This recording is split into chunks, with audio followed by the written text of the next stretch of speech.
Cool. So of course, I'm just gonna kind of start off to just want to put it out there for everybody watching it that of course we're not setting a standard here. We're not trying to like write a guideline. We're not some boys club. That everybody's welcome. Please reach out if anybody sees us and wants to join. Yeah, this is just kind of some people obviously coming together, discussing some things that we've maybe noticed either from the artist perspective or consumer's perspective, or even past experiences from relatable jobs or creative endeavors. So today, I think we kind of talked about doing a navigating artists and client relations. So if you guys don't mind, if we can maybe kind of, we'll start to my left here with Nostalgia, and then we'll kind of go over if you could kind of introduce yourself and kind of what you do in the community. Sure. So I'm Aaron. I'm Nostalgia Toys. I started doing He-Man based figures because that was like my favorite thing growing up, and I started off doing my own custom figures, and I was like, oh, it'd be really cool to make my own figures. And because I wanted to get into comics before I knew better, I was like, oh, it'd be really cool to bring like my own characters to life, as a figure, because like taking your art off the page, I think is really interesting, and it adds this whole other level. But so I do a lot of molding and casting, and I'm trying to do more original pieces on each iteration. So my first set was, basically a bunch of Motu parts, but then I sculpted a new head, and then now I'm doing like a second wave and trying to really up the level of new stuff, which is a lot of work. But that's me. So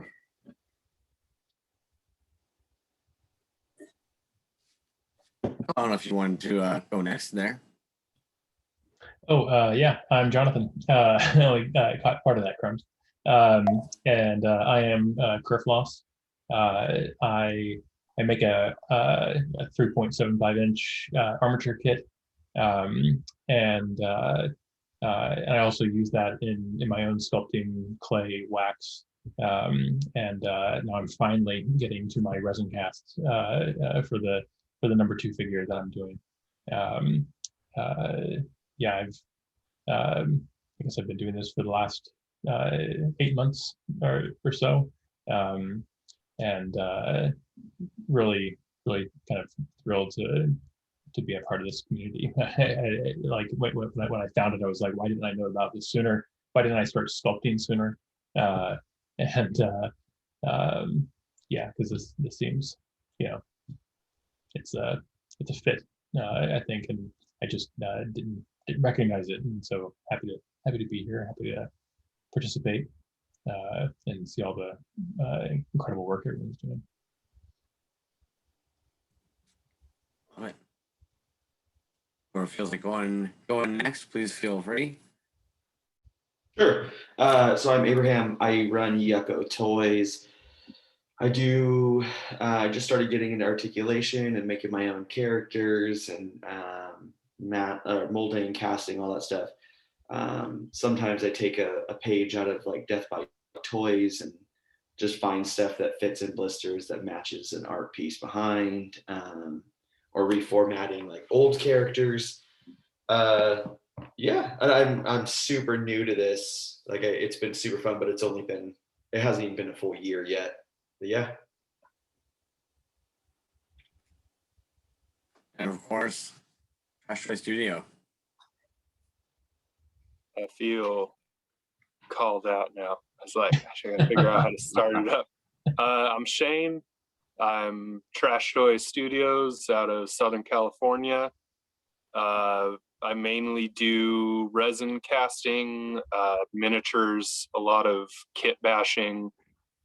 I kind of, like I was telling Crumbs in a previous video, my whole spiel is kind of riding that line between like toy and art object and religious object in kind of an irreverent way. I like making stuff that if somebody sees it on a shelf, their first reaction is to go, what the hell is that? About the same time frame as everybody else. I think I've been about a year now, a couple drops in.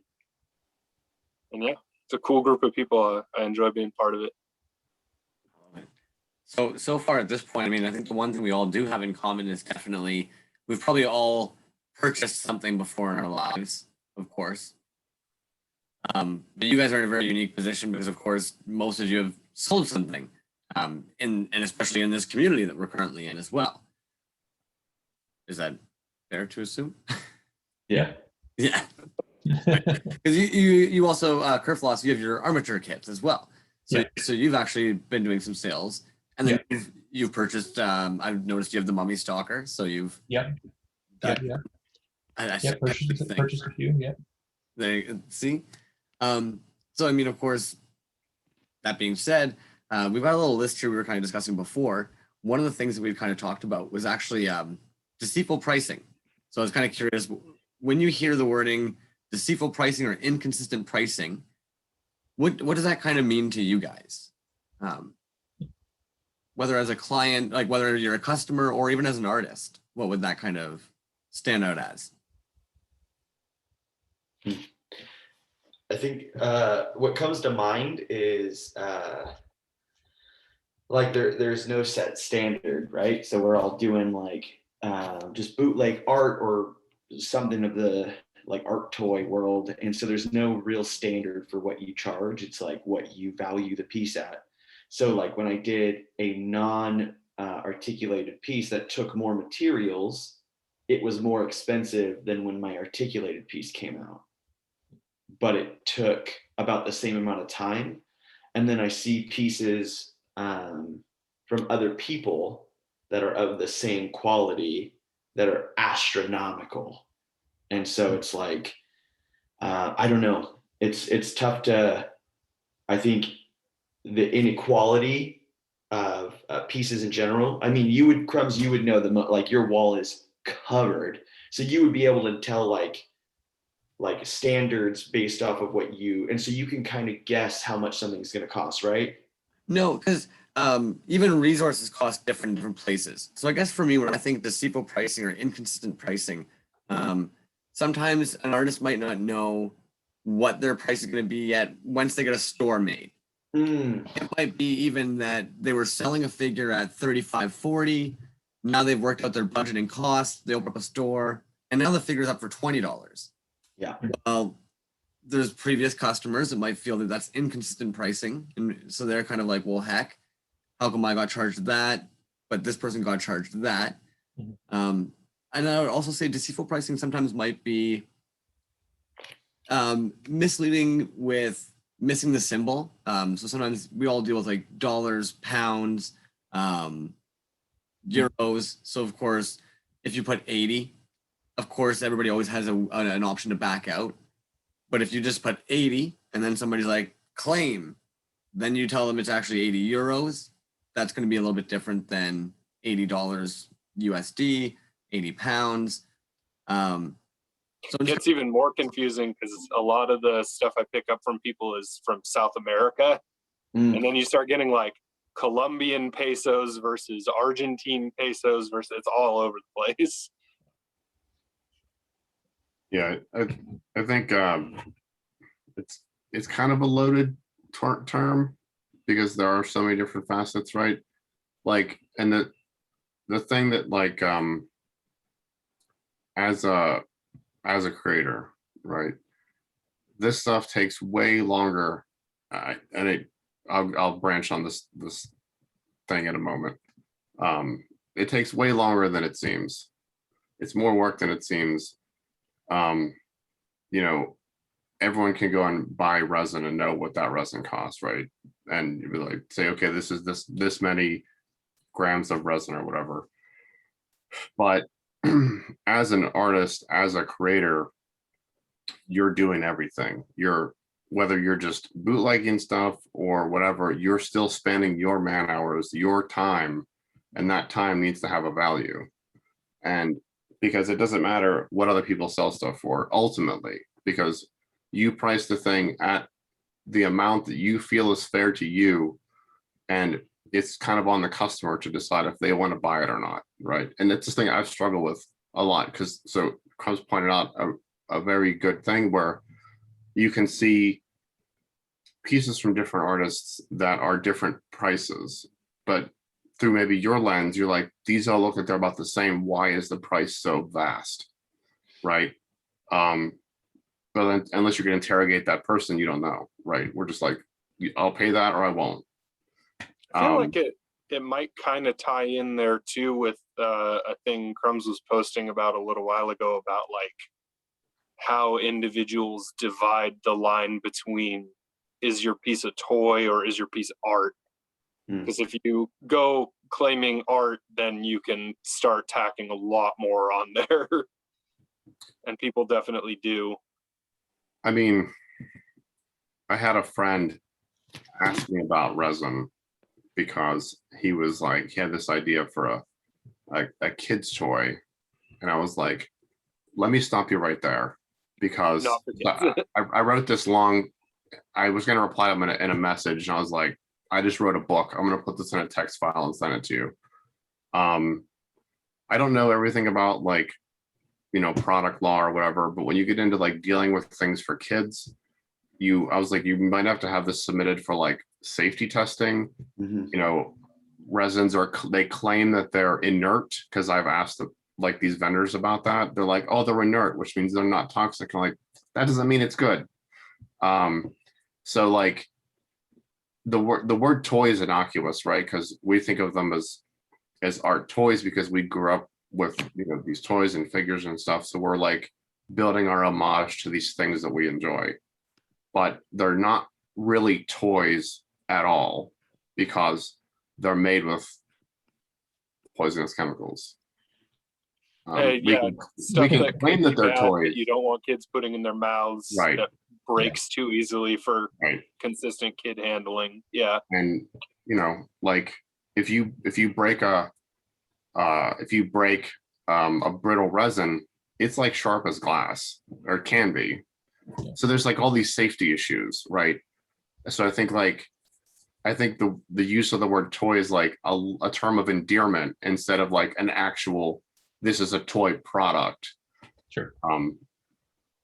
But I don't know, like I'm trying to do my stuff as like, I've been saying it's like for display and play, because it's durable enough that like you could let your 6-year-old or 7-year-old play with it, but you're not going to give it to your infant, right? Because you wouldn't give your infant a regular action figure, probably. I don't know. I don't have an infant, so I don't know. But I don't know. So I think they lean more into art because they're handmade. They're personal expressions. So they really are art. Yeah. It can also be a toy. That's I don't know. That's just like my kind of spiel about the topic. You know, I wonder if the that distinction or the expectation that comes with an understanding of art pieces as art versus toys is also a perception that's probably takes different forms by different buyers. One artist to another understands the expectation around this. I'm actually curious about, you know, how many people are buying art pieces that aren't artists themselves. You know, how many are following the art toy community because they are true not true collectors, but they are only collectors and not some other form within the toy realm. And you know, so like those different audiences will have a different expectation, and I think when it you know, when it comes to us kind of conveying our prices or finding ourselves in a position to justify the price that we put on our things, it's an opportunity to educate those people who kind of have a different expectation to reset the expectation. To inform, so that they become more informed buyers of art in the future. But yeah, I would imagine we're, you know, we're going to encounter those buyers always.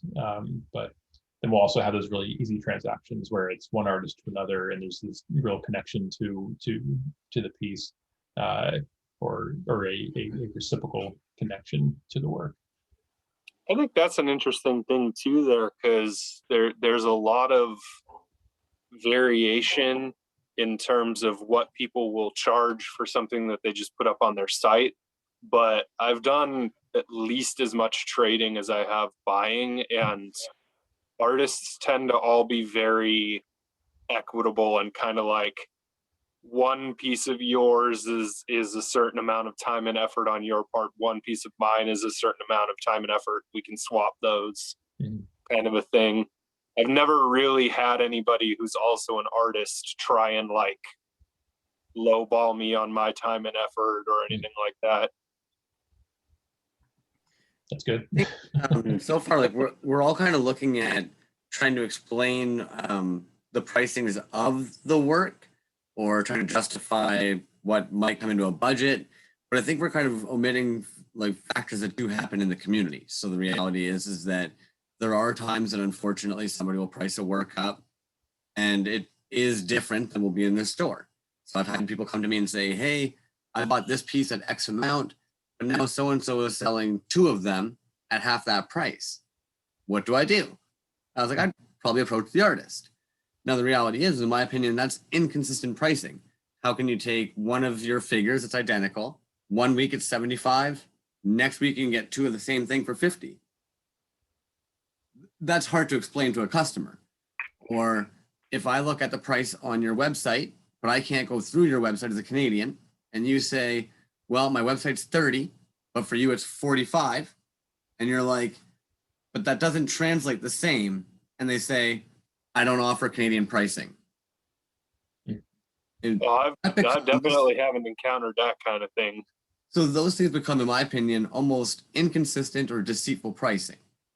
And that's more what I would say is difficult as a consumer and as an artist to try and navigate, because you might have your reasons for why that sale has maybe gone on sale. Sorry, maybe you needed to have X amount sold before you cleared profit.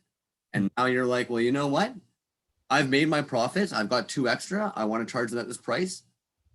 I can do what I want.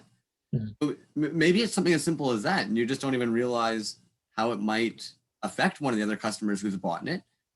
I'm just kind of curious if that happens. Like, why might that happen even? I think that's behavior we see in every retail business, right? Things go on clearance, things go on sale, and no one but to your point, a lot of stores also have a policy that if like I bought this shirt for $20 and 5 days later it's on sale for 10, I can go back in with my receipt and they'll give me the difference, right? Because like it's in a close enough window that they're like, we'll honor things within this window so that like those feel bads are avoided, right? I think the omission of the currency symbol is just either lazy or deceitful. Because you're typing a letter on a keyboard, there's no reason you can't put it in. And if it's just put your home currency, if you don't know what to put your home currency, right? I've only sold a few things, but I priced them all in USD because that's where I'm from. And like, it does put an onus on the customer to then have to do the translation, right? And if you guys don't know of it, xe.com is a pretty good like currency conversion site. Where I personally feel like some like my international customers, there were only a few, but where they won was I undercharged for shipping accidentally. And I was like, well, this is what I put them up for. Fuck it. Like, I'm just going to eat the difference. I've eaten I'm not going to times, overcharge them, because I ran an Amazon store for 16 years and I sold everywhere that Amazon sells stuff. So like I sold books, hardcover books, heavy shit. And it took me a handful of sales to like shipping a 10-book set to India that I was like, holy shit, this costs $200. So like I need to adjust my pricing or whatever, but as as a business owner, it's on you to like be clear to your customer, like Crum said, and you learn where you're just going to get fucked sometimes. Like you're going to sell a thing and be like, shit, I didn't charge enough for shipping, whatever. That's on me. Like you can't like say, oh, it's 80 in the store, but whoops, I did shipping and now it's 120. Nope, it's 80. But glad you brought that up, even because again, this isn't an attack, and I don't know if all Right. customers know that you guys take the hits too. And that's some of the transparencies that I do want to kind of bring out there, is that as much as sometimes the customers might be sitting there being like, oh, but the artists aren't as willing to tell the customers sometimes when they took those hits. And I think it's really just as important to make it clear that the ball bounces both ways. There's hits on both directions for sure. Absolutely. I think it's pretty easy too, though, to just be like, you and I, like I tell you up front beforehand, like this is going to be X amount of shipping to get that up to Canada. And then you just do that legwork of telling them before the transaction happens, and that solves all those problems. The only place I've ever seen the like active deceit is never in artists selling their work. It's always in people trying to resell like the expensive, like hard to find Japanese keshi or the vinyl stuff. Bro, that's every secondary market ever. Yeah. Like Secondary that's outside the market artist's is control. gross. I play Magic, and I get infuriated with the secondary market. Crumbs and I were just talking about that, and I posted about it. So if any of you guys play Magic, you know, anyway. But it's like the rub there is you can't buy, like I can buy a figure from Trash Joy, right? Or I can go on another market and buy it secondhand, but I could always get it from the artist originally. I can't buy the cards I want from the company directly. I have to buy booster packs. I have to buy blind boxes and hope I get the thing, or I just go pay $70 goddamn dollars on a card. Yeah. Right. So like any collectible, I'm in all these toy groups on Facebook and stuff. So it's people that collect Marvel Legends and horror stuff, and they're constantly losing their shit about scalpers, right? People buying shit and selling it on eBay for 200. All the Cara Dune figures after she got booted off the Mandalorian, they're all like $200. So that's a whole, the whole secondary market is like a, on that train. But that whole, like, once it leaves the artist's hand, like they're not really responsible for what happens to it on a secondary sale, you know? Yeah, no, definitely not. That's all in the hands of whoever's selling it at that point. And honestly, the people who are trying to do that kind of scalping they're not collectors. They're assholes. Yeah. The people who like really understand what it's like to like get a piece that you've wanted for a really long time are almost always going to be really cool about like getting it to a price where you're all right with it and trading stuff back and forth for it. And the people who are like in the community, I've never had anything but good experiences with. I don't know, maybe I just got lucky. I think Yucko and I have talked about it a lot. I think it comes down to intent a lot of the times too, right? Like you guys even mentioned communication. So sometimes if it just matters that you reach out to the customer who already bought their piece and you say to them, hey man, I was learning back then. Sorry, I had to charge that. Didn't know. I'm an independent company. I can't fix it, but sorry, right? And I think sometimes even just making that intent clear can totally change the illusion that somebody at home is building this imagination about as well, because they don't know what the heck's going on either. So personally, one of the things I've noticed is I've even mentioned to some of the homies before, like, you know, if all of a sudden you're going to do like a huge price drop, saying like a weekend sale makes a huge difference to somebody's psychology, because if I bought it for 40 and now it's 25, but you don't say anything, I'm kind of like, dang, I should have waited. But if all you have to say is, because it almost feels like they're getting it on the DL, right? Where you're like, oh, I listed it for 40 on my post, but if you DM me, it'll be 25. Like, no, nope. I have, Aaron. you know, we've had a weird, there was an experience that like Crumbs did an unboxing one time from an artist that he had bought from, and it was like pretty expensive for a small piece. And I didn't understand why it was so expensive. So I just reached out to the artist and was like, hey, like, I'm just starting this. Can you explain like your process, why this is so expensive or whatever? And it turned out to be a great conversation where he was like, oh, I just figured this was the going rate, or this is what it was. And so I was like, oh, okay. I mean, for me personally, I want to move product quicker. So I'm willing to take a cut somewhere so that I can get my pieces out a lot faster. And he ended up dropping his like prices by over half after that conversation. And so it was a bummer because Crumbs already bought one, but it was cool because I just got to reach out and like, it was just a conversation of like, hey, why is it that way? Like, I'm gonna get a beer. I'll be right back. Coming from like, because I dealt with because when I ran this Amazon shop, we sold, I wouldn't call them collectible books, but people like hardcovers and they pay more money for them. And so I guess they are collectible in a way. So like, it's weird because I guess I was kind of a scalper, but kind of not, because I would like, you know, pick up things cheap and try to sell them at a profit, right? That's literally how you make money. But there weren't a lot of repeat customers, and there's not, Amazon goes out of their way to make everything very like opaque, and you know, you're disconnected from like the person you bought it from and all that. But from that experience, because this happened with a couple of customers over the years, and whereas like if I did something like you guys are describing, where say I'm planning the next wave of figures I'm gonna put out, I'm like considering putting them at 60, which I'm really debating inside my head. I'm like, is this too much? Is this whatever? But if like somebody bought something and then I was like, oh, these aren't moving at 60, I'm gonna knock them down to 50 or whatever. So then someone's like, I bought one for 60 or whatever. If it was like too late that I couldn't refund them, I would be like, well, I'll have a file and I'll basically issue you a credit, right? Here's a QR code or whatever.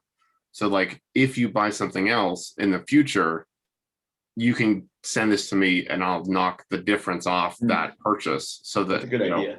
I'm like, I'll try to pay it forward and be like, well, I'm sorry that you got, hurt a little bit in that sale, but if you are still cool with me, then in the future, I'll try to make it up to you.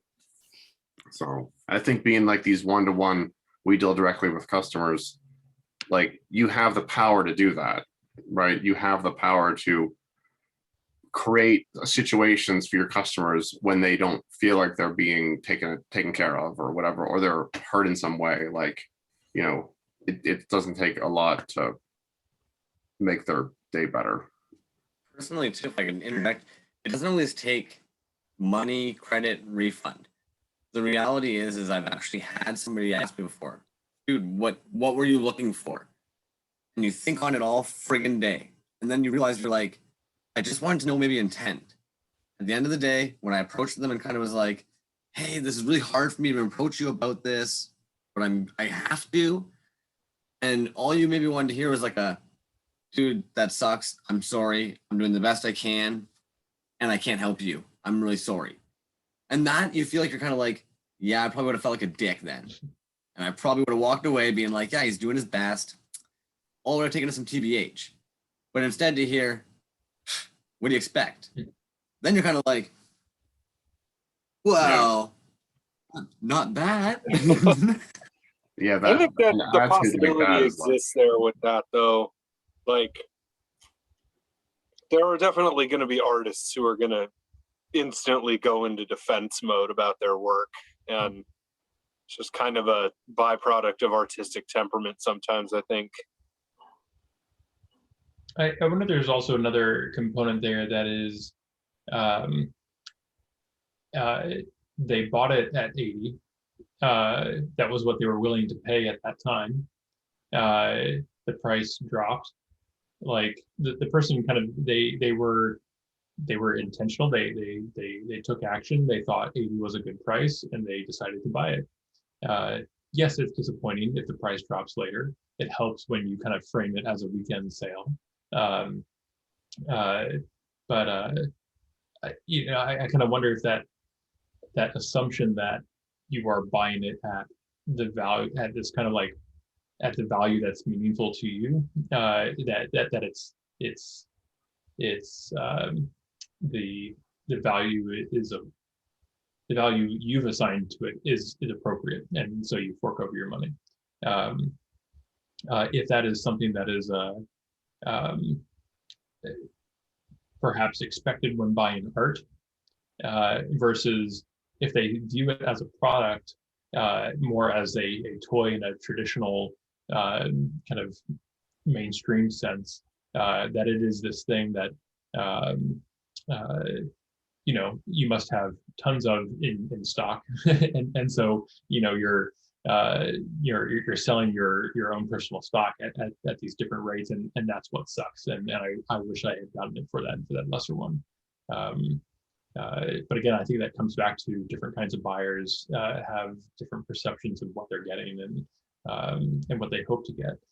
And it becomes one more thing for artists and sellers to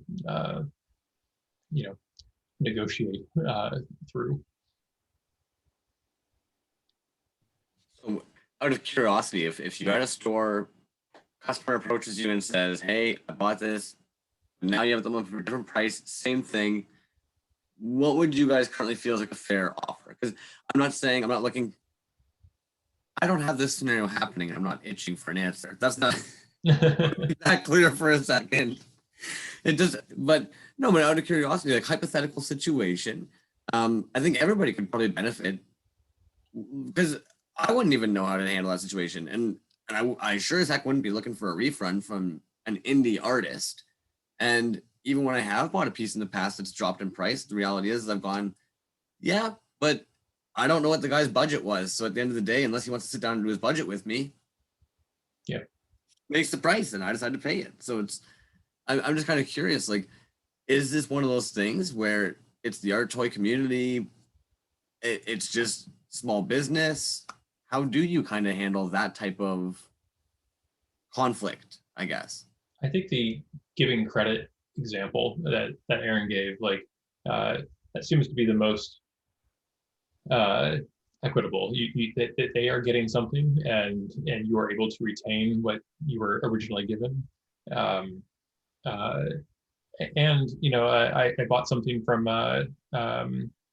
Dom DePlume, and he was like, "Your money's going directly to another bottle of silicone."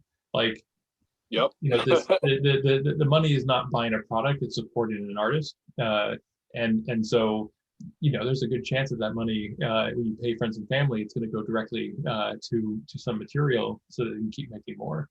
And so your cash is gone by the time you feel the regret. And I think the most equitable thing would seem to be to give a credit. I do think that some. Sorry, go on. No, you're first. I've talked a lot. Go ahead. I was just gonna say, like, I think also though that there is kind of a flip side to that, where like sometimes you'll look at a piece and you'll just know, and I will never go so far as to name names or point out individual artists, but like you'll look at a piece and it's like a non-articulated 2-inch piece and they want like $50 for it, and you're like, okay, re-look at the general pricing of the community and maybe rethink that, and don't wade into your pricing blind when you first start. Like when I first started, I think I've dropped my prices by like $1 a figure since I first started, just to see if anyone else would bite on it, because I was pretty much looking at the going rate for similar things and hitting right in that spot. And it's not really that hard to suss out what kind of the going idea is for a particular kind of piece. I think cost is so intense when it comes to that. Like, I try to keep my, if it's articulated, like it goes no higher than 40. Like if it's a piece that I made, if it's like an art piece that I found that designed the backer, I try not to have it go any higher than that as well. But they usually stay pretty far down depending on the work. But there's a couple people I'm working with and going to collab with that their normal pieces are like 70, 80, $90. And I think what's crazy to me is like, I for sure am like, yeah, that's crazy. Like we shouldn't, that's not the price I want to do, but they're sell out constantly. And so Yeah, then it's like, what sometimes the you hell? have to like bump your prices up if you've made that much of a name for yourself. Yeah. But it's also like, even if my stuff was selling out immediately when I put it out, I don't think I'd hop it up too much because I want my stuff to stay accessible. I don't Yeah. want just collectors with a ton of disposable income to be able to have my stuff if they like it. But I also like, I'm operating at the level where it's like, hey, do you like something I made? Like, fucking message me and I'll just make you one. It's another resin pour. I can make that happen. I think that's where what made me think of that so much is Shepard Fairey, the creator of Obey. So his thing is like he rarely prices art super high. It's usually around like $80, and then prints are like that because his whole thing is he wants to get art into people's hands. But then I follow other people like a guy named Dulk, and his paintings, though they're extravagant, they're like $2,000, $3,000, $1,500, and so it's like unreachable for me. Yeah. And that's I mean, I don't know, it's back and forth because I believe that if you have a piece that you have sat in front of for 60, 80 hours painting it, I don't think it's unreasonable for it to be that price, but it still stings to have it be like outside of reach. Like in the toy market, by way of example, like I can't shell out $150 to $300 for one Sofubi piece, even though I'd love to be able to. There's a lot of them that I think are cool as hell. Yeah. I don't know. I personally am a big fan of keeping stuff accessible to just about anybody who wants it. I'll be honest, I wouldn't bash anybody's pricing because, again, like I think, Sasha said it, I said it, unless somebody wants to sit down with their budget, like, I have no idea what cost of materials is, the time for their hours. So I try not to kind of look at the piece and gauge what that would be worth. So like personally for me, I had commented about, I'm strongly considering like raising the price significantly on like the second wave, for like a number of reasons. But so like that might be too high for some collectors, but I think a way to address that is if you think about like how other companies who make products, they don't sell everything at one price, right? You have different products at different prices. You have segments. So like maybe like, obviously I'm doing these freaking 20 piece, everything snaps together things. So like maybe that's like the top shelf thing, right? So what kind of things could I make that are like different price points that maybe satisfy different kinds of collectors, or like, maybe that's like one's an accessories, or one's like more of like a statue, or there's like a grab bag of things. Like there are different ways you can kind of approach that price scale instead of like all my figures are going to be $40, all my figures are going to be $100. Even like the Shepard Fairey thing, like, that's also like you could just attack it from a philosophical point of view where like everything's $50, period. Doesn't matter what it is. It could be, I could spend 1,000 hours on it, I could spend 2 hours on it, it's $50. And for that, because then it's like a different message. So it's, there's a multitude of ways we're going to approach this, to make it easier for customers. But then that really points back to what Crumbs was saying earlier. They kind of started this whole thing about consistency, right? And deceitful pricing. And so if you do start doing product lines, whatever, however you want to phrase it, try to like keep those consistent, right? So if like you do like a non-articulated, like one poor piece, your customers, your followers, your fans they'll know the ballpark range of what that's going to cost. It's not going to be like, oh my God, this is suddenly $80 when it was $15 for the last year, because then that, like, they know what to expect, right? They know, like, if, okay, I can't really afford these high-end pieces, but like I really like these other pieces that they're doing. So like I could soup a couple of those up so that it lets them, you're like trying to address different customers, or fans, because we're all fans, right? Like everyone's got a different budget. I have no money, so I don't buy a lot of stuff. I love looking at stuff and I bookmark things, and I try to interact a lot because I can't spend money, so I try to spend my interaction to like support those artists. And pretty much money I get goes into like buying tools. Like I've spent so much money on this, I'll never be profitable. But so like you can approach it from different ways for like your fans, and like Kerfoss is doing the armature kits, which are super cool because like not only is it like a more affordable item for people, it also is like encouraging them to create. So like it's serving two different purposes, which is really cool. So, and then whatever his figures are going to be when they're done, like that'll probably be a different price point. So like those are two different product lines he kind of has, and so you can just provide different experiences for like the breadth of the fan base, so that they've got some some choices and things. It's not like, and there's less like FOMO of like, oh, this thing is really awesome, but I'll never be able to afford it. So yeah, me not being able to afford a piece is totally different than a piece being able to deserve being priced at what it is. I think the big difference comes down to is there's no way ever in the community, in my opinion, ever, that two people should buy a piece from an artist on the exact same day, and you think that it's 30 and I think it's 40. That should never happen, in my opinion. But it happens. No, definitely not. So that's more what I'm kind of talking about, is how do you rectify a situation like that, right? You should never be trying to defend why you price your work the way that you do, unless for some reason it changes all the time, same product, depending on who wants to buy it. Because that becomes very tricky when all these people in the community talk, and suddenly one person gets it for 20, one person gets it for 30, one person gets it for 35, this guy gets it for 40. Oh, but that person's a celebrity in the community. They got one for free. And then, and suddenly it becomes a little bit strange. So I'd say that's a little bit more what that would be trying to be focusing on.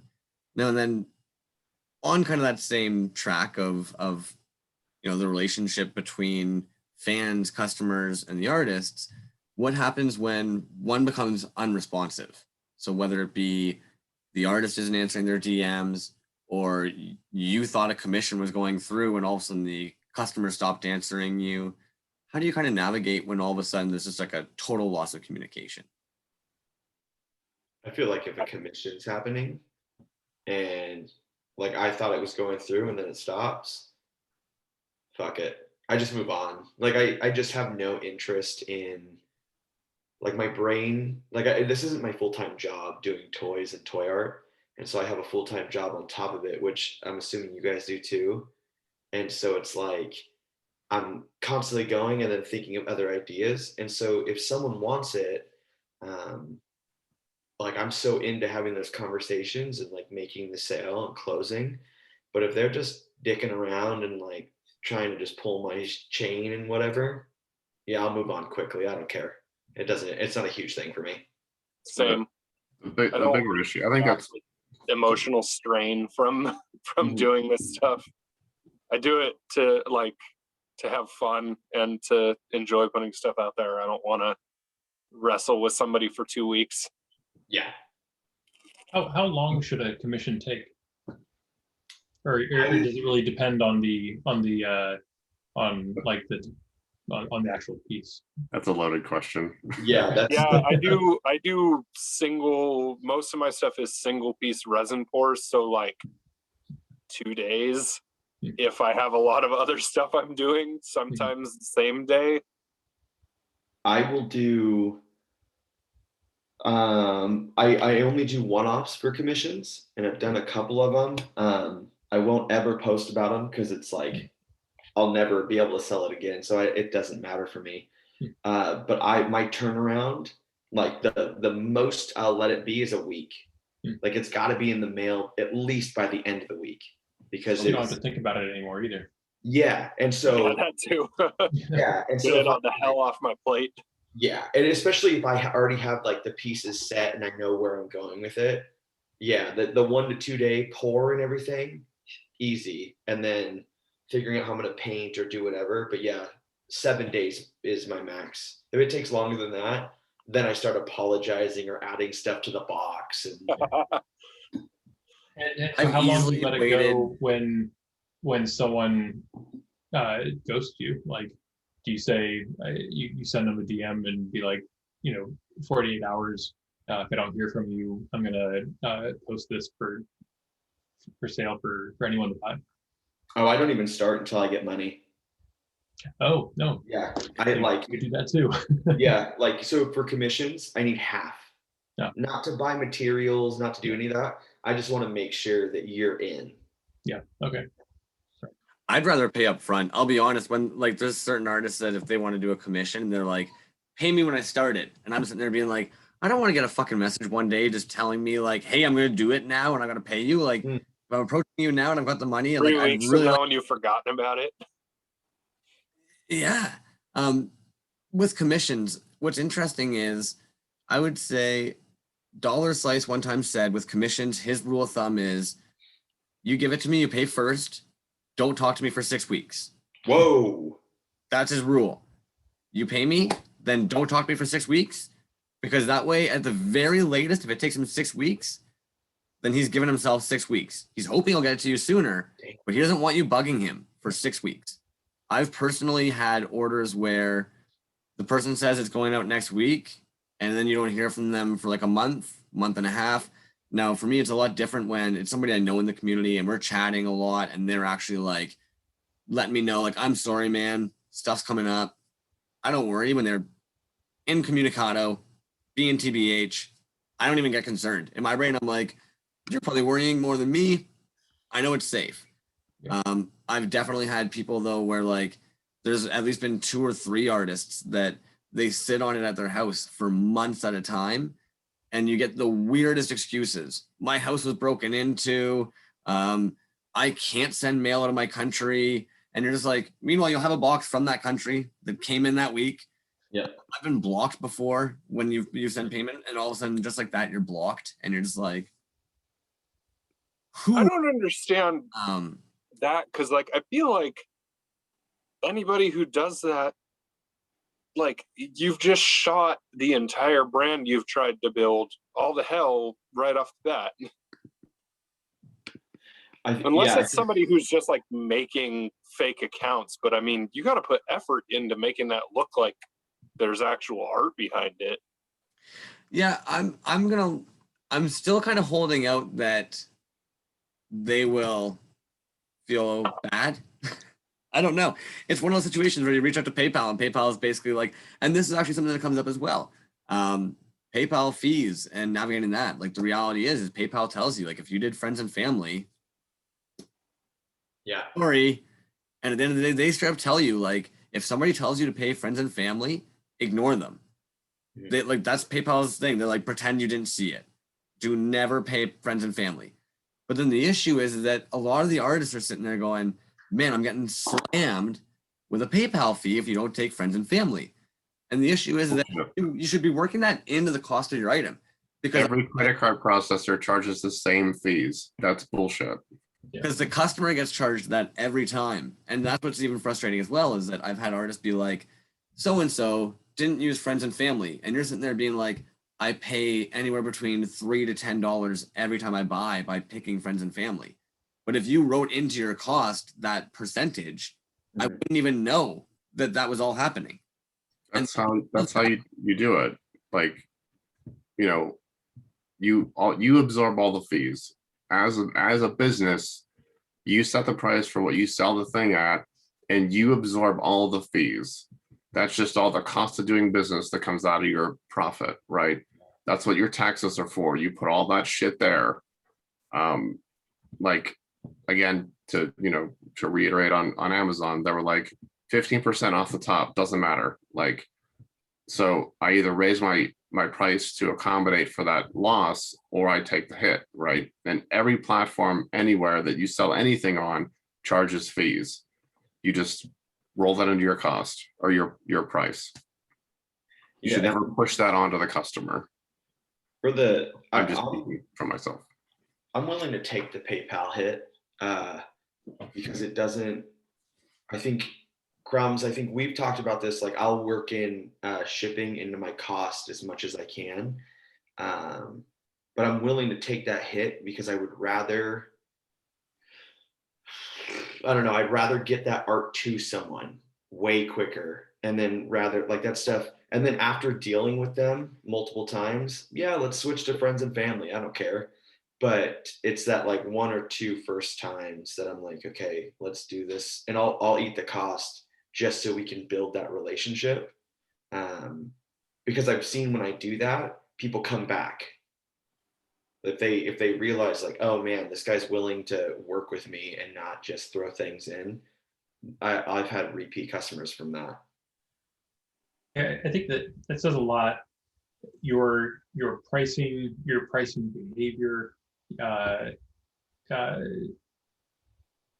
really speaks to your brand and can build loyalty. Like your example right there was excellent. Like that's and the idea of tiers feels like the right word, but if it's different product lines at different price points, that kind of begins to diversify the audience you might have. You might be able to have those higher price points for those more serious collectors. Those entry level collectors are going for the lower price points. Yeah, I guess I hadn't realized it before, but just even in mainstream retail, your price points are a big part of your brand. And I guess for people who are just starting out, selling pieces, thinking about that price point and what it says about your brand and kind of how you see your work kind of progressing in the future, can help you think about the strategy for perhaps starting low and building up to higher things, or think about the premium nature of your product and start at a higher point or something. Yeah, I only did a little bit of thinking about that when I was thinking about the armature kit, and but I think like many of you, I wanted to make sure that it got to people. I didn't want it to be out of there, and it obviously wasn't an articulated action figure, but it's a starting point for their own creativity too, and so. Yeah, I know I wanted it to be affordable, but I was also thinking that I can't pop them out in a few minutes either. I can pop the resin buck out in a few minutes, but something all the other parts, takes time, and yeah, pricing that stuff is and valuing, figuring out how much your time is worth, and then weighing that against, you still want to get it into people's hands. I mean, for the amount of time that I spent on the number 2 figure,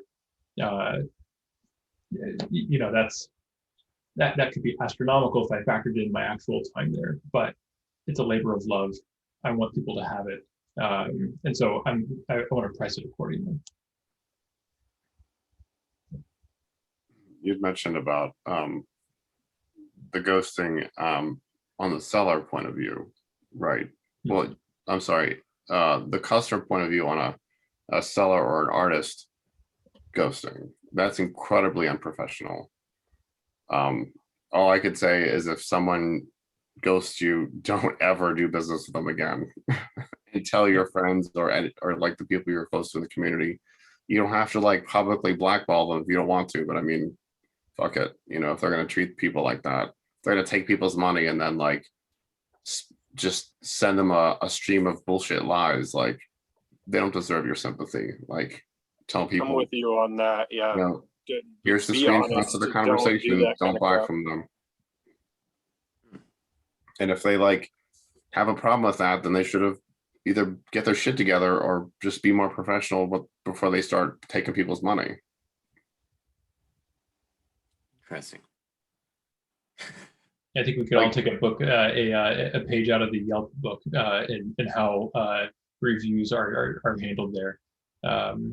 You know, I guess I haven't noticed a lot of like official reviews of people's work in terms of like, I wouldn't buy this again kind of thing, which isn't really the nature of art buying, but it's probably more a review of the artist or the seller and their behavior during the transaction is what they might really be commenting on. But I've been navigating that for a long time. I'll be honest. That's one of the toughest things in my position to try and navigate is, does the responsibility fall in celebrating the art and their efforts, or does the responsibility fall in protecting other consumers and even the standard of the craft based off of certain expectations that anybody would have for a piece? And the issue is that some of the peers I've talked to, at the end of the day, they kind of put it back in their court of like, well, what kind of energy do you want to put out in the community? And so the issue is that I don't really want to put the toxic, negative, garbage energy out in the community. So I've probably got about 4 or 5 unboxings that will never see the light of day. I don't follow those artists. I don't share their work. I don't comment on their work or any of that stuff. But at the end of the day, I don't feel it's my role to publicly put it out there what my thoughts were on where their pieces could use improvement. Currently, I've started doing a little bit of breakdowns because I feel that the breakdowns allow the opportunity where the more and more and more that I can move away from opinion and just focus on exactly what's in front of the camera, then if I'm telling you it's a static figure and I'm telling you that it's all black and I'm telling you that it's 3.75 and it weighs 13 grams, you're staring at it. You're going to make all the decisions for yourself. I shouldn't be sitting there being like, and there's no flashing. And then, you know, like it shouldn't be any, like I need to try and get away from that and breakdown so that way it's just what you are seeing. And if you're reviewing it at home because you can see it there in front of you and you're seeing every angle of it, cool. That's what should be happening. You should be getting an honest perception of the item. But art is so hard to try and break down as to what is good, bad, acceptable. The reality actually is that even in the bootleg world, having flashing on a piece isn't necessarily like sloppy or messy. That could be that artist's style. And the more that you actually look through the history of bootlegs and some of the figures, the more that you start seeing that, like, unfortunately, a figure that's all rubbery with fucking block job paint, that might actually be a figure that's actually paying homage to a Polish bootleg from 1980 or a Mexican bootleg from 1980. So that stuff is my absolute favorite stuff. The super slapped together janky bootleg stuff that you find and you're like, who was trying to make money off of this 30 years ago? I've got a Mexican bootleg Darth Vader on my wall back there where it's like a plastic 3.75 Darth Vader in the most garbage plastic you've ever seen with isn't the hollow blows? It has 2 heads and a cloak that's just like a piece of like literally like garbage bag that someone cut a hole in and put it on as a cloak. And it's one of my favorite things on the whole wall. So that's where reviews get really, really, really tough. I feel like you can basically say exactly what the item is, but the moment that you start saying like it deserves to be priced at, or You have to be a pretty like pretentious human being, I feel, to decide that like you dictate what is good. Well, part of the thing with those those international bootlegs, right, is like we see the Darth Vader, and we're like, you know, your description is, you know, painted us a good picture. But like for the kids that like live in that country, like that might have been that's the kind of toys that they got. So those shittily made, you know, flashing sloppy paint jobs, mismatched parts, like that was what they got. That was the closest they got to Darth Vader, the closest they got to like a real He-Man figure. And like I should go downstairs because she doesn't have any of them up here. My partner did data collection in Rwanda for 6 summers for her dissertation. She was doing this skeletal asymmetry thing on gorillas. But anyway, so she brought back an array of toys and things that some of the kids in Rwanda play with, and they're literally made out of like scraps. I absolutely want to see those. Oh, all right, challenge accepted. I'll be right back. But I'm gonna grab that Vader while we're doing it too and pull him off the wall here. Yeah, it'll be a fun comparison. Yeah, let's take a 2-minute break or whatever, and Let's see if I can do this without knocking anybody. I think it was like because she was staying with families and stuff, and until they built the research compound in Kigali, and so she brought this home one year, and we like I used to joke with her that I was like, oh, it comes to life at night and then like rides around the apartment. Rides around the house. But like, I mean, but you see like, you know, it's like Vaseline. I don't know if you can see it, but yeah, in there. Oh, Wait, hold on. It says Vaseline on it somewhere? Yeah, it's like made from a Vaseline bottle. Like oh my God. So like I love that so much. And part of the thing with Rwanda is they like banned plastic bags years ago. So like plastic is, I wouldn't say it's a commodity, but it's like it gets reused in as many ways as possible. So there's, you know, less like garbage and whatnot. But so it's just like an example of like to take the, you know, the cheap He-Man or Darth Vader to like a whole other level where like this is just like literally a handmade toy. So it's like it just speaks to the availability that in some ways, like where we live, we had access to these things that, you know, we see as normal or whatever. But like in, you know, half the world, they couldn't even dream of having like, you know, a real action figure. So they just that's exactly the kind of thing I was talking about there in terms of like those are the kinds of stories that I love. Like when I find a piece and I'm like, this thing has 30 years of history from some other part of the world. I love that. All right, I got this guy down. See if I can get him in here.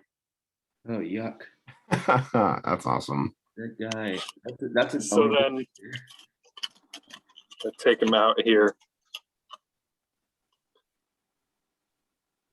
oh, well, And the cloak is literally just a piece of like trash bag. Absolutely like garbage bag. Yeah. And then the like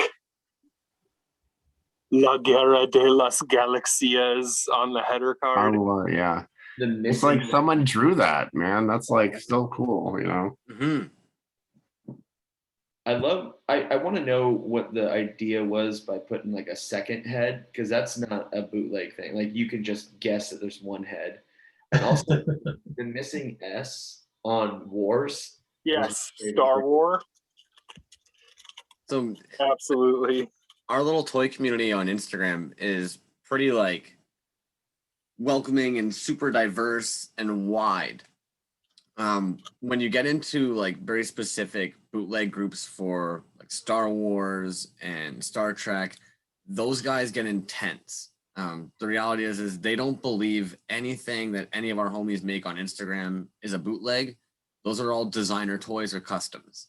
Even if it's molded or custom, in their brain, if it didn't come out of a previously licensed or owned mold, it's not a bootleg. I don't understand why, but they basically consider everything being made in like 2000 on as basically being almost like a reproduction and almost like an attempt to fool people or trick people into thinking it's a real bootleg. Sorry. Huh. There's a word for that. It's called gatekeeping. Yep. Yeah, that's kind of what I meant. I was like, yeah, some of these communities are a little bit tighter about it, and yeah, I don't know. When you create rules to keep people out, that's gatekeeping. That's the weirdest thing to me because a huge part of why I started making toys in the first place is when I first discovered, the first guy I ever discovered was Simeon Cheese, and he was doing bootlegs of those MPC Frito-Lay's monsters from the 70s, the like skinny plastic monsters. And that was my introduction to like people making the stuff for themselves. And ever since then, it's like I've made friends in Italy, I've made friends in Colombia, I've made friends in Canada and Argentina, like all over the entire world. And the single uniting thing is like the complete lack of gatekeeping. Yep. You go into any of the ones that I talk to, and the people are like, let me tell you everything I know about this at really great length. So I think it was probably about 2 weeks ago, because I've been a part of this one Facebook bootleg group. I'm just going to be really quick about it. I've been watching their stuff for so long that finally out of interest, I was actually just kind of like, hey, I don't see anything like the stuff that I grabbed from my homies. Where does this kind of fall in amongst you guys? And literally within like 10 seconds, it just had comments being like, this doesn't belong here. This is exactly what's not supposed to be posted. That's a custom. That's a design. And you're like, all right, I'll just take it down. I was just asking. Post gone. So I think it's cool that the Instagram community of bootlegging is not like that at all. We're all excited to see anything neat. Like we were cool to see the Rwanda bicycle toy. So it's like, Yeah. keep that. Any like cool art or like spin on a character or something, fucking show me. I want to see it. Right. The craziest thing about that bicycle is like that was just somebody made that for their kid as a toy to play with. And if you took that exact piece and like put it in an art gallery here with like an $800 price tag, someone would probably buy it at that price point. Oh yeah, you make up some story about it, and yeah. Well, even if you tell it exactly as it is. Yeah. That's actually a good segue, I think, too, with the customer expectations. At the end of the day, you're selling, let's say, a product like the bicycle, the Rwanda bicycle. How do you kind of really manage informing the customer of what they're really getting? Like, how do you make sure that they're fully aware? I don't remember my exact wording, but like the stuff I make is handmade and I don't use a pressure pot because I'm in my house and I don't want to blow up my house.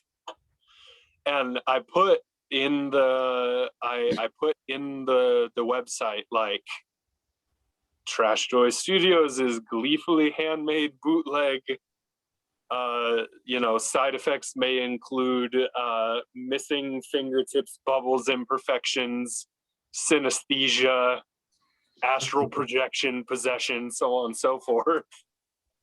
Like I don't ever, if I make a piece, like that I just showed you that Lamasu like just yesterday, if I make a piece and a piece has something wonky with it, you're going to see it right away. And you're going to decide for yourself, like, do you think that's a cool art piece with the imperfection? Or are you the kind of person who wants all of your pores to be like perfect and dead on? And it's not my place to say one is better or the other. It's just my place to accurately show what I've made and you decide whether you want it. Lots of photos, good descriptions. Yep. anytime I sell, people talk shit about eBay, right? Like, because you never know what you're gonna get sometimes. Craigslist, whatever. I've never had a single problem. I document the shit out of anything that I sell on those platforms. Bunch of photos, I describe everything. There's like this weird line when you're reselling things where like too much information turns people off. And it's like you gotta try to find that line. So like with the figures and toys and whatnot, and like what you see in the photos or in Crumb's videos, like it's still not going to look exactly the same as when you open the package and you have it in your hand, because your eye has a whole level of detail like digital images, video just cannot capture. Trying to get color right on a photo, murder. Yeah, there are certain colors that are really hard to represent digitally, especially glitters and glosses and things. So you just take as many photos as you can, try to get a good lighting setup. Descriptions, if like flaws are your thing, like Shane was saying, then that's like part of your brand. People expect these imperfections. That's like part of the charm of that particular artist's thing. So you want to show that stuff off, so that like they get to see it, and then it almost like hypes them up to when they get it and they can really like look at it. Like Crumbs and I definitely share a big appreciation for if you haven't followed Vomiting Droids. That guy is, all his stuff is about what weird stuff does the resin do in the mold, and I love that stuff for the imperfections that come with it. That's the traits of physical art that digital has a really hard time replicating. There's been a big push with 3D printing. Lots of people are 3D printing stuff now, and like great, like that's another tool in the tool belt. The resin printers are putting out pretty good quality. I'm seeing people in groups on Facebook, like modeling a character and printing it out, and it's like it's got pros and cons, right? You can 3D model it, print it out, bam, you got your figure. Like, but it's all gray plastic. It's it's all the same type of material. You can't do a fucking swirl glitter cast in a 3D print. Just doesn't happen. Yeah. And like that's like I think that's like part of what makes what this community is doing different than so many other, well, I can't say so many other art forms because there's tons of great art, but like in as far as like figures, figurines, like action figures, toys, etc., like it touches on a thing no one else is doing, and you can't replicate unless you're mixing resin in a mold. We were just talking about that too. Yeah, like that is, I love that you touched on that, because it's one of my absolute favorite things about the art form is that every single piece winds up being like unique, and you can control it a little bit, but like if you're doing a multicolor pour of two liquids into a mold, you don't have a full say over what that does. And I love the excitement of that element of opening it up and seeing what the hell it did. Again, though, in my opinion, though, that brings up a really good expectation that the customer might have. So another example, recently, somebody reached out to me and they were like, I'm really excited. So-and-so is going to make me this color swirl. And right away, my brain went, those are complementary colors.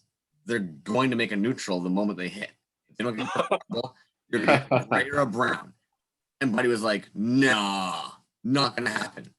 And they made it, and sure enough, like the whole body of it is brown. And the arms are the orange, and the tips are blue, and the body is like gray-brown.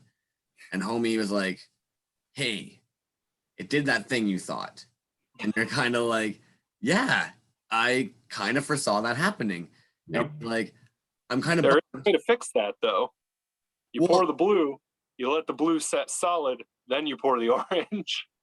And I think the only reason why I was kind of tripped up, though, is this artist had told him, I can't do red and yellow for you. And I was like, why can't you do red and yellow? Red and yellow will meet to make orange. And he's like, no, he said they won't. But then ended up doing the orange, blue, gray. So I feel that's one of those things where it's like the artist should have definitely set the expectation for the customer of like, hey man, swirls aren't perfect, marbles aren't perfect. These two colors, when they hit, they're going to make a gray brown. It could just be a lack of experience. Like I don't swirl shit. Like I'm casting, you know, fucking 2 millimeter thick stuff. I can't swirl anything. You know? So Just like pour it and shake it around a bunch. See what you get. But it just sounds like maybe that artist hasn't experimented enough, you know, and maybe they tried something and it didn't come out how they wanted. So they're like, oh, I can't really do that. But you know, like any medium, you just gotta work with it and work with it to figure out like how to manipulate it to get the results you want. So it could just be that, you know, not like any intentional misdirection. Right. But and so again, I would even actually ask, so because there's supposed to be like so maybe if you're honest, like if you're just upfront with the customer what might happen or set the expectation of some of the errors. Now, if you don't set that expectation, customer's not happy with a particular piece, where does it like where do you go from there? When it's a commission, do you feel that a customer should be able to say, hey, do you mind trying again? Should the artist be honest and say, hey, we're kind of bumping the lamp now. This is going to be time and money that we might have to add into the commission. I mean, if bro like tries to make this 3-color swirl thing and he pulls out and looks like Duty, he should know that and be like, hey, this is what it looks like. I think it looks like Duty. Do you want it or do you want me to reshoot it? Because like, you know, I don't want you to be unhappy. I think it's a different split. I'll definitely tell people beforehand, like, I can work your colors. You're not going to get the exact, you can't like give me something on the color wheel and have me hit it dead on for what you want. But at the same time, like the resin pieces are unique in a way in that if I make one and you don't like it and you ask me to make another one, I can still probably sell that first one. It's not like starting over with a painting where you're just out all that time and effort. Yeah.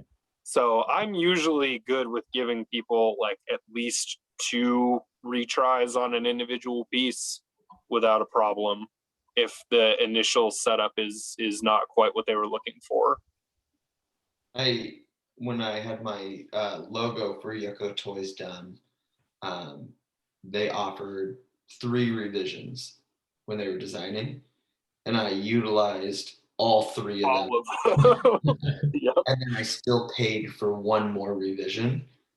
If we're going to call ourselves art, then we have to expect that could be in this process. But I think, like, as we've talked about transparency with everything else, I think, like, hey, you have a vision in your head.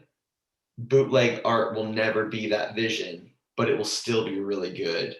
I was going to say with your stuff specifically, I can't imagine how much it would suck to like finish a piece and then have to like tear it off the backing card and do it over again.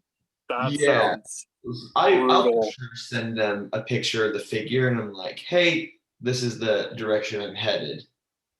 And like, or if I know that I'm not going to meet like what their requirements are, I'll find another artist that's like, oh, this is what you're thinking of. Go talk to them. They'll get it done.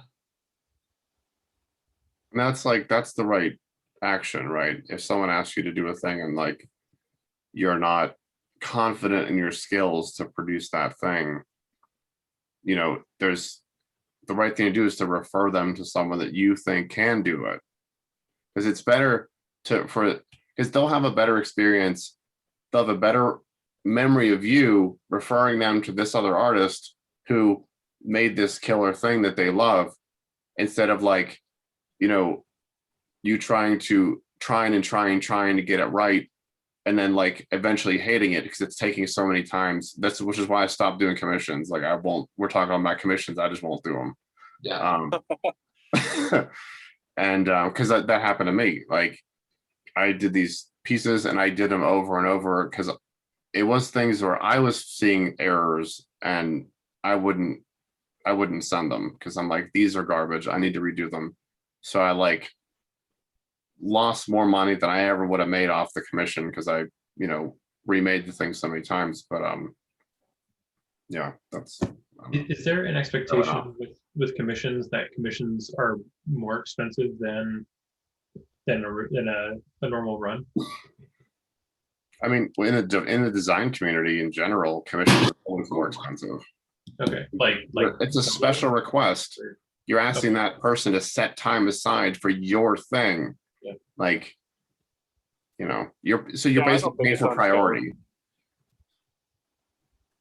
But I would say there's certain circumstances. So, for instance, there's some artists in the community that they only go off of commission base. Mm.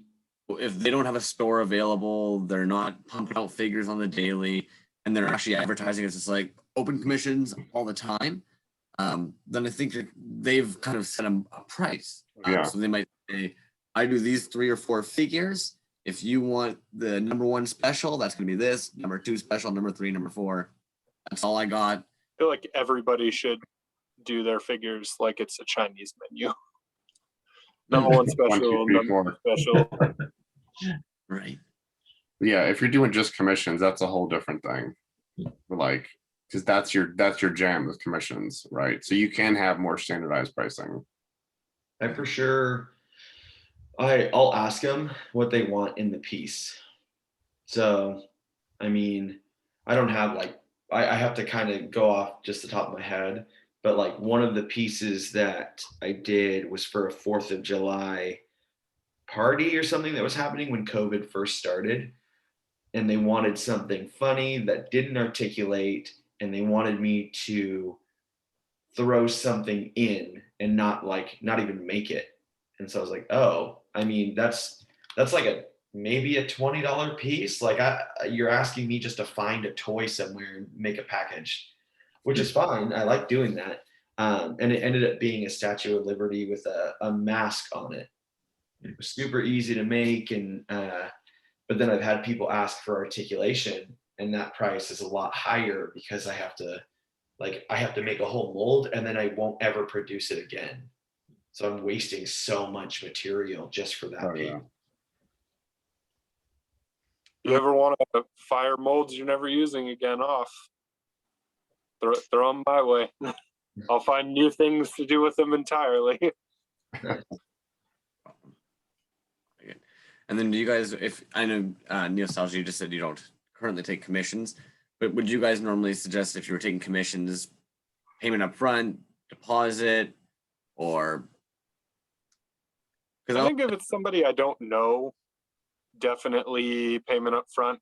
Because it's like, if I'm taking a commission, but with my stuff at least, I'm taking a commission on a colorway of a mold that I know works. So I'm not worried I'm not going to be able to make it. But I'd say 70-80% of what I've sold has been people that I've talked to in some capacity at some point during the selling process. So it's like I'm not really throwing a lot of stuff out there to complete strangers, especially with the commission work. I think so if it's that, it's like, let me finish it, let me show it to you, and then we'll hammer out the sales stuff after. Kerfloss, you kind of brought up also if like sometimes there are more. I would say, again, personally, I think it comes back in my line of work. We often talk about the whole bumping the lamp, and it's like one of my favorite expressions because the idea comes down to how much do you want to go? At the end of the day, like I'm down to go 150% for you if you want. But at the end of the day, if this is what you've asked for and this is exactly what you want, but then you want little changes, suddenly I've got to kind of look at what you're asking for and say, okay, this might require more time, but also more money. Because the issue is if you just tell them it might take more time, then they'll be like, well, outsource. Why is it going to take more time? Just outsource it. But it's like, well, to outsource it, I'm going to need more money now too. And so I feel that sometimes with a certain piece, if somebody's asking like, I want it to be UV reactive, color changing, and glitter through it. Well, suddenly if you're using some real expensive pigments to make that happen, you might be sitting there kind of being like, dude, I got to charge you a little bit more. Or if you want a double casting in it and this person's not used to doing that, the prime example would be like the weed swamp things. When I first ever grabbed one, I asked One Trick Pony, I was like, I'm curious, does the cannabis in How much weed does that? How much does the weed cost? does it actually weigh potentially less than the resin? And he was like, actually, it probably weighs more than if I would have just put resin in there.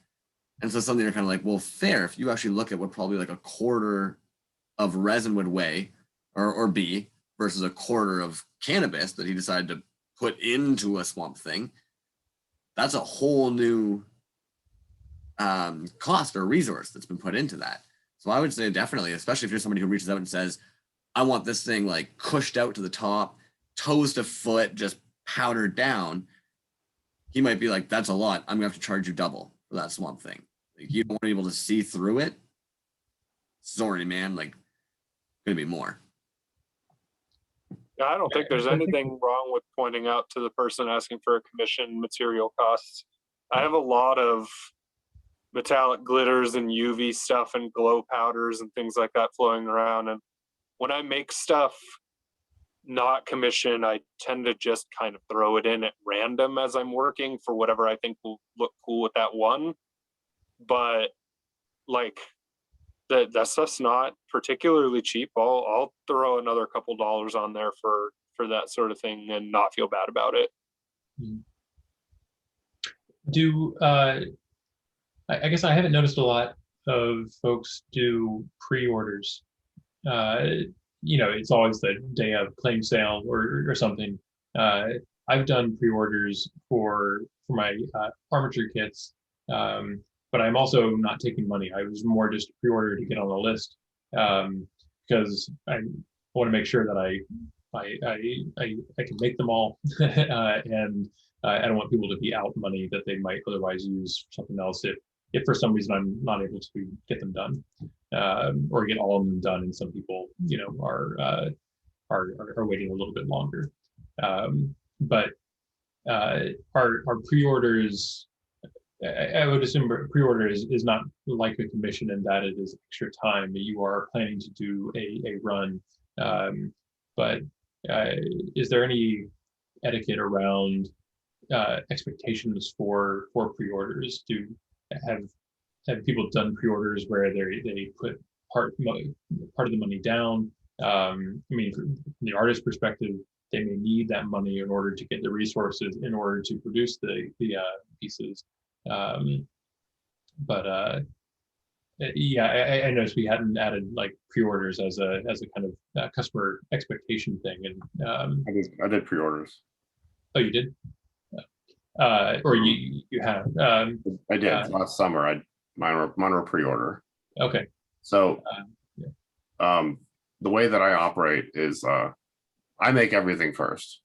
I don't like take money and then make stuff. So when I put pre-orders up, I was already in the process of making all the parts. Basically, I had to cast everything, and I was in the process of finishing designing the packaging, getting that printed, and then doing all the cleanup on the parts, all the final sanding, smoothing. So they were going to be done soon. So I was comfortable saying like, these are like 90% finished. All I'm doing now is cleaning, get all the stuff printed for the packaging, and then buy my shipping boxes to set up my shipping stuff, whatever. So it was basically, I was mostly done. So Sure. I'm comfortable doing pre-orders when I know it's pretty much all done, and I'm satisfied with the results of the products, even if they're in their in between the like they're done cast but they're not quite ready to ship yet, this like gray window. So that's when I'll personally put things up for pre-order, because to me they're done. There's no delays. Right. And so I sold half of my stuff through pre-order, because then by the time I got everything done in the packages, all the stuff was printed, because I had to have my insert cards reprinted because Vistaprint fucked them up. So I got all that stuff done, and half of them had sold by the time I finished getting all the packaging done. So then the rest of them just sold, directly. So that's my own experience. Just with Yeah. it's only one run, but I did do pre-orders, and it didn't seem to be much hesitation. So I maybe because you could see they were done because I was posting pictures of them as I cast things, so you could see they were coming. It wasn't like, next summer I'll have these things done, pre-order now for a 2022 release. No, Yeah. I don't have that much confidence in myself. I don't. Yeah, the way I make stuff is too haphazard in terms of like I can't just sit down and pour the same exact colorway for 6 hours in a day. I'll go crazy. I have to make each one kind of its own individual thing as I'm going along. I feel like if I were to set pre-orders, I would immediately just not want to do that particular project anymore. Like it would stop being fun and start being a chore immediately at that point.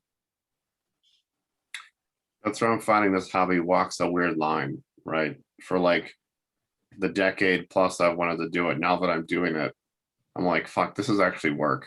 Like, Yeah. but if I want to do a 10 unit run of, I'm going to do a 10 unit run of this guy. When I finish all the other parts, I have some stuff in progress I got to finish. I'm like, okay, so I got to make all 10 of those, all the same color scheme. So I'm also thinking about how I'm going to preserve pre-colored resin in large batches, which I learned how to do in those commissions I wanted to shoot myself in the head over. But because I had to color match sitting there with a colored bee resin, just yeah, that is like a needle in the back of my mind.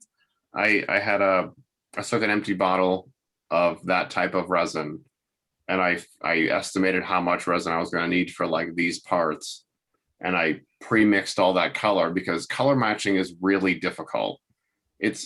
It's fine if you're doing large batches because you're like, okay, 10 drops, whatever of this. But when you're mixing up 20 milliliters of something, you're never gonna match that color exactly. Yeah. So pre-mixing is, that's the thing I got to think about now. But I'm gonna be doing that. I'm gonna be doing 10 or 12 of all the exact same figure. Like this guy is gonna be 20 parts. So oh God. Yeah, the figure alone is 14 parts. The armor's a part, sword's 2 parts. It's gonna have a hairpiece, so that's another part. Yeah, it's gonna be like a shit ton of parts. Okay, hold on. You gotta hold up the. Do you have the hairpiece right there? No, I'm doing a mold. I gotta sculpt the hair, right? So that's like one of the. That was one of your latest posts. That's one of the things I'm like gonna be like the new one of another new part. So this is like the mold. It's gonna be the little skull cap. I gotta finish building this mold. So I'm gonna cast this thing, and then I'm gonna use that to sculpt on top of, and then remold that to then make casts for like this add-on part. I'm really trying to push this whole like interchangeable parts thing, and it's a lot of fucking work, let me tell you. Yeah, I can't fathom how the people who do like that, is it Glios or Glios? How do people pronounce it? I don't know if I say it's Glios. I don't know what the actual pronunciation is. I hear Glios. I see those, and like some of them go for really expensive, but then those mystical warriors of the ring, like I look at that, and if that was like a handmade piece, I'd expect to pay $25-30 for that without batting an eye, and they're selling them for like $8. I'm like, how the fuck are you doing that? Here's the trick with those. Everything, all those Glios figures, all those 2-inch, 3-inch figures, all that shit's made at a factory. So do it. Yep. If you're familiar with Man or Monster Studios, or Man or Monster, I forget what he goes by. So this dude, I started talking to him back in 2005, I think, 2006. And he was doing his own 5.5-inch. What's his Bognar and some other stuff. So he was doing all of his own, figures, and then he switched over to the Glios compatible figures. So we were talking years ago, and I asked him how he was doing it, because I reached out to Onel. I posted on Instagram and I emailed the site and messaged like Onel on Instagram. Fucking silence. Anyway, so I was like, hey, can I use this connector? Because like you guys, create it, you have this whole thing around it. Silence. So I was like, whatever, I guess I'm just gonna use it till someone tells me not to. So I was talking to him about it and he was like, no, they're pretty cool. He's like, but basically all these different artists that do in the Spy Monkey creations and all that, they design everything digitally, send the files to the factory. The factory does all the engineering. They integrate all the joints because it's all PVC plastic. But that's why they can sell them so cheap, because they're making, a shit ton of them at a factory. There's steel molds injected, so no one's hand making that stuff. That makes sense. If I abruptly crap out now, it's because my phone is sitting at something like 4%. So I did not just randomly jump off of the call. I mean, it's been around 2 hours here, so we'll try and kind of bring it close to a close. So I feel like maybe if we were to touch on what happens with quality control and maybe some receiving wrong items, I feel like those might kind of fall into the same category. So out of curiosity, what would you guys kind of consider like a quality control issue coming out of your shop? Oh my goddamn! I found one tonight. Not let anything go. I for sure found one tonight. I make these, or I have a buddy of mine make me inserts, the certificate of authenticities, and they're carved on wood or whatever. Found out on one of the things that something went wrong when I sent it, and it messed up the word authenticity. And I have sent those out. So Crumbs, when you get a chance, if you have yours still, take a look at the back. But I just realized it now, and I've sent out quite a few of those. So now what's that? Sorry, I was just understanding like the word authenticity itself got fucked up. Yep. Because that's amazing. Actually, you couldn't have asked for a better spot for it.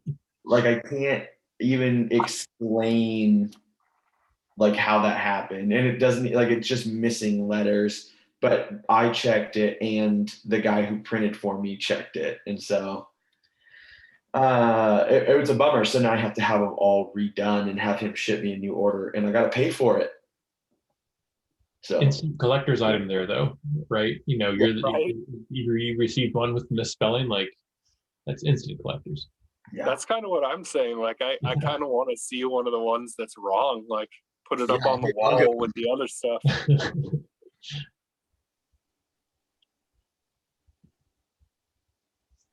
I just realized I have to I'm gonna have to resculpt the hands on the number 2, because the hands don't grip the railgun as I had hoped, and so now I have 2 molds for the arms, and I was thinking I could do a release with or throw in the other arms as an add-on, but How many did you make?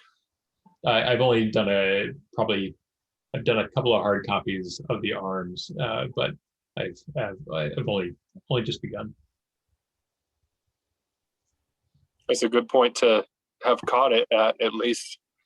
Well, I couldn't test the hand position until I got to the hard copy, because I would have broken the wax. So I had to get that mold. I think with QC personally, it's like you have to find where your level is, right? So like the prototypes I made last spring were okay, and I had to remake a mold for the feet, and I had to redesign, because I take like a cast or a real part, and then I add the glueus joints.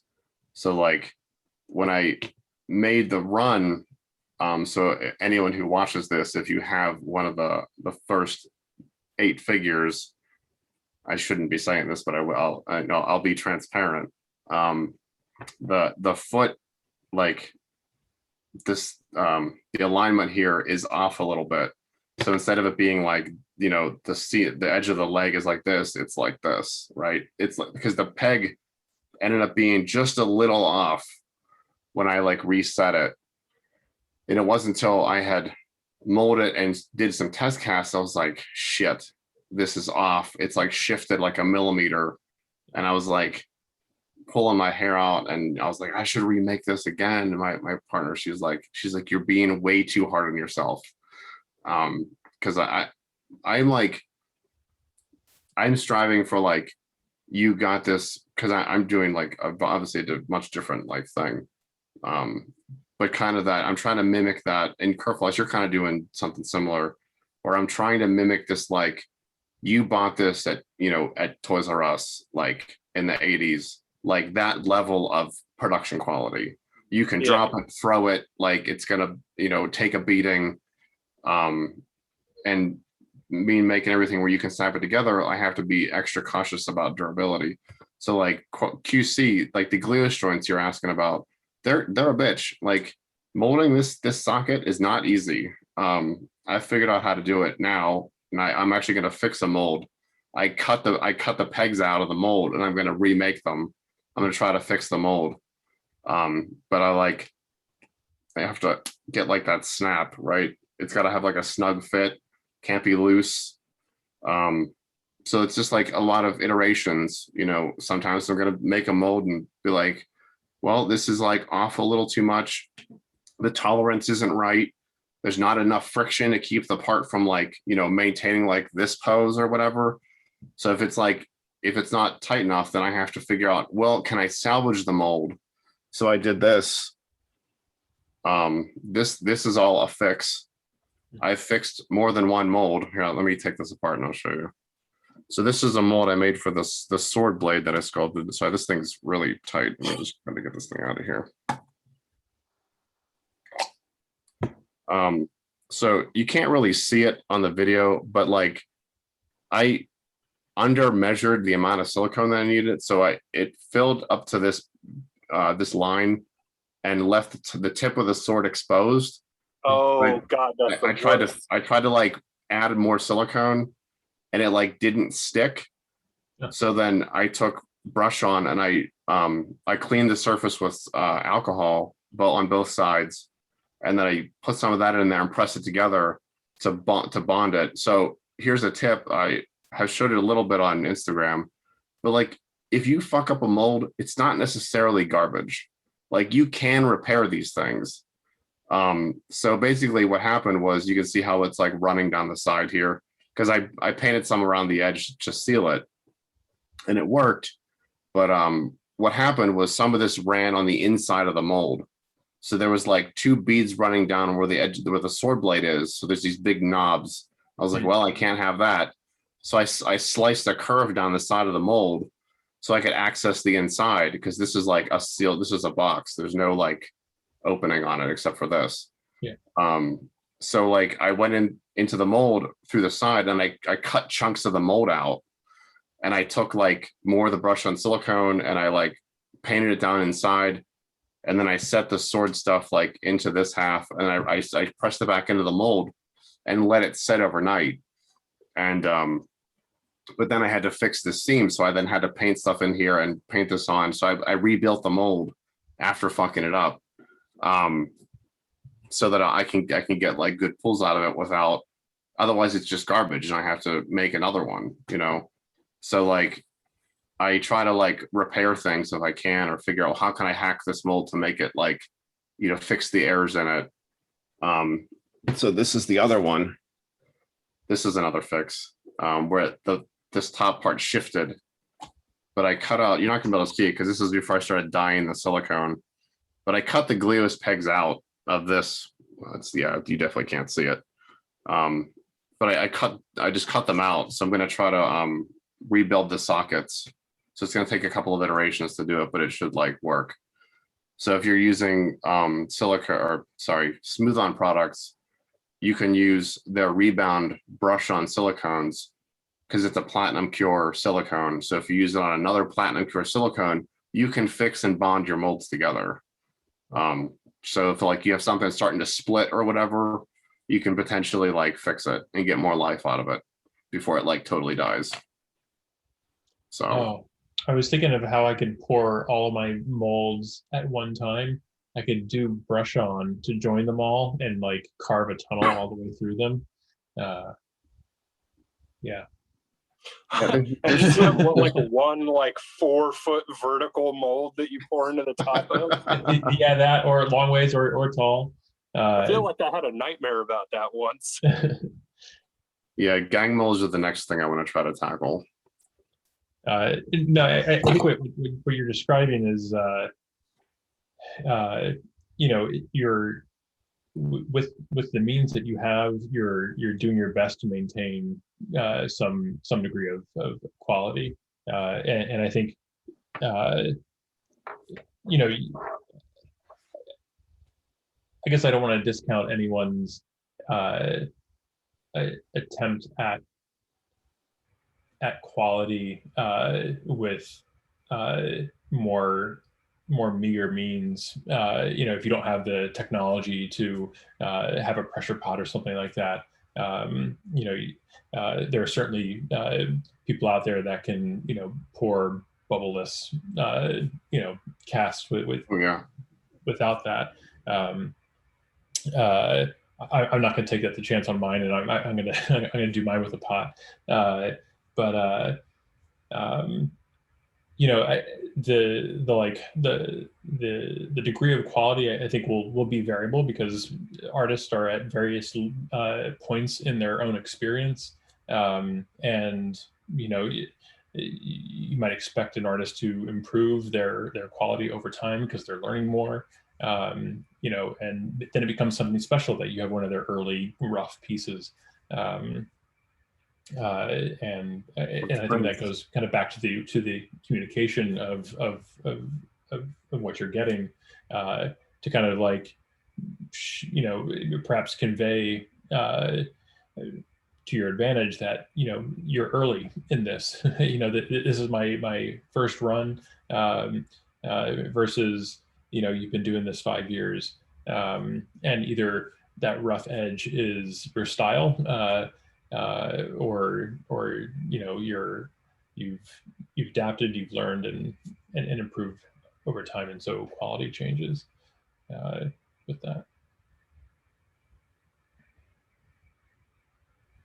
Yeah, I mean, I would definitely agree that, as you mentioned, it even becomes hard because it might be part of their aesthetic or part of their style they're working with.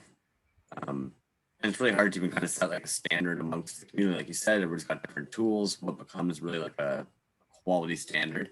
I think we've all kind of agreed on most of this. It just comes down to like intent and transparency. We've all seen like those lovely photos that sometimes are like exposed, like super exposure, like super bright, never like a head-on angle or tricky angles of it. And the issue is that, you know, Nostalgia pointed out, like, you don't want to necessarily take a picture of the flaw of the piece. Like, there's that fine line of like, you're trying to sell a piece, you want people to like see the beauty in it, but there's that fine line of kind of trying to see the beauty and also capture like the honesty of the piece. And I think the reason why intent is so important is that if you personally don't feel that that flaw is going to make or break the sale, then why not allow it to be seen or discuss it with the customer that's there? Or even from a not a sales perspective, but an art perspective, like I will absolutely have some where I look at it and I'm like the Brother Lamassus are a good example because the tail is really thin. And so some of them have a tail that runs all the way down to the bottom of the mold with the feet. Some of them have a completely docked tail. It all depends on like what the resin does on that particular one. And like that bit I'm okay with. And I'm like, this is a difference in each individual piece. But like if I pour it and I take it out and there's like a fat empty bubble in the middle of the face, that's not a sellable piece. Like it's all in like whether you yourself look at it and go, this is what this was supposed to accomplish as a piece of art or not. I like that what it was supposed to accomplish. That's a good way of phrasing it for sure.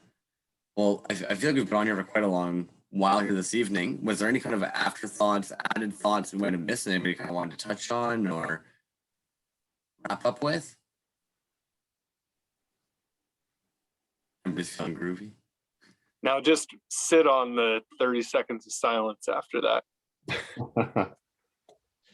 I was trying to pull up the list to take another look at it, but I'm having trouble. There was quite a lot on the list there, but I didn't necessarily want. Like I said, you've noticed it. We've all kind of discussed it. There's that really fine line of length of content that you can put up, and so I was a little bit worried if we tried navigating the entire list, it might become one of those ones where the metrics don't really look in our favor. Gotta save I mean, stuff I'm for down episode to 2. Come chop it on. up and do more than one. Oh yeah. I'm just gonna pause this for a second.